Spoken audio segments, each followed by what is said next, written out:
This is a beautiful morning. It's right around 11:30 a.m. on Friday, September 12th, 2025. Yesterday was 9/11, and I wasn't able to pay much attention to remembering the terrorist attacks from 9/11. I had a super busy day yesterday and didn't sleep for maybe 20 hours once again.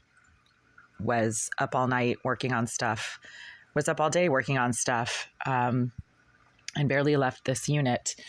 The news came through yesterday that Charlie Kirk, a Christian, I don't know if you want to call him an activist. He wasn't really an activist. He was just almost like a missionary. He would go to universities and colleges and give speeches about Christianity and conservatism, and God bless him for doing that. That is his right. We live in a country where there are freedoms celebrated for everyone and guaranteed by the Constitution. And yet these days, there's a lot of people out there who think that they have the right to kill you if they don't like your opinion, your vision, your ideas, your comments, your reactions, your ideas on how people treat you. And then they try to kill you. And that happened to Charlie Kirk yesterday, September 11th. The scary thing about this, and I'm getting like chills when I mention this, is that days before his death, people were already posting online about how he had been shot and killed on 9/11, which means that this was a deliberate hate stalking related hit on Charlie Kirk. The creepy thing is that as soon as I sat up in bed this morning and started listening to the news about how Charlie Kirk's killer had just been apprehended, although they couldn't say officially how and by whom, but it was within the state of Utah, and he is going to get the death penalty for this.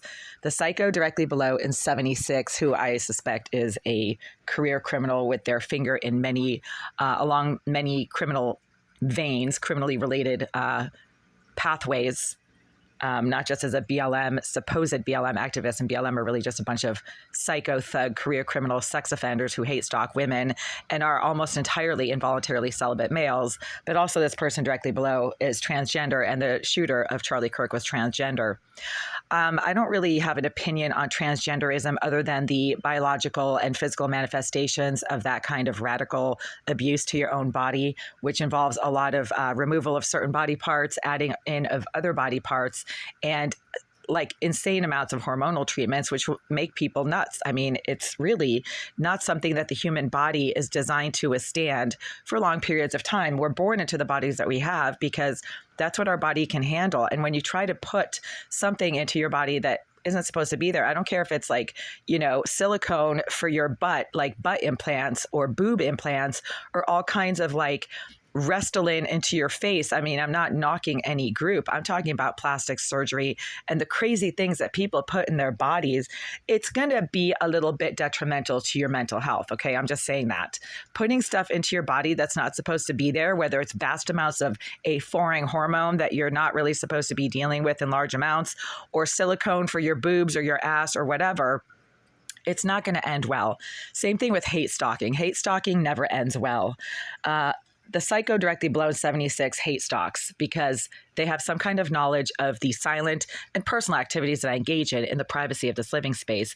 And they like to become violent and aggressive directly below my bed, which they were doing 15, 20 minutes ago when I happened to be listening to certain programs on my phone that they should have no knowledge of. So back to my point about the violent psycho in 76 who's been doing this for years and who eavesdrops on what I happen to do and then becomes violent when they don't like what they hear, when there's absolutely no chance in hell that they should ever be able to hear President Trump on a news broadcast that I'm listening to on my phone, one floor up.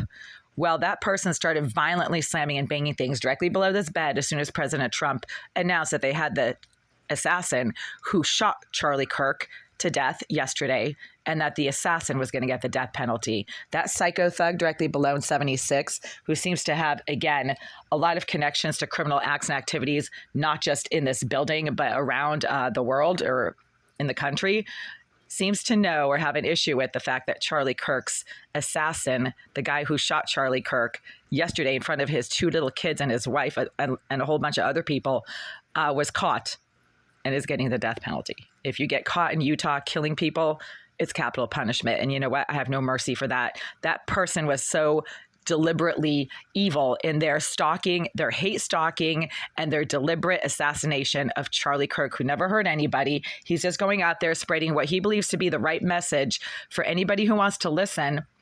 And if you don't like what you hear, then don't listen, right? If you don't like what you hear, then don't listen. If you don't like what you see, then don't look. Stop staring, right?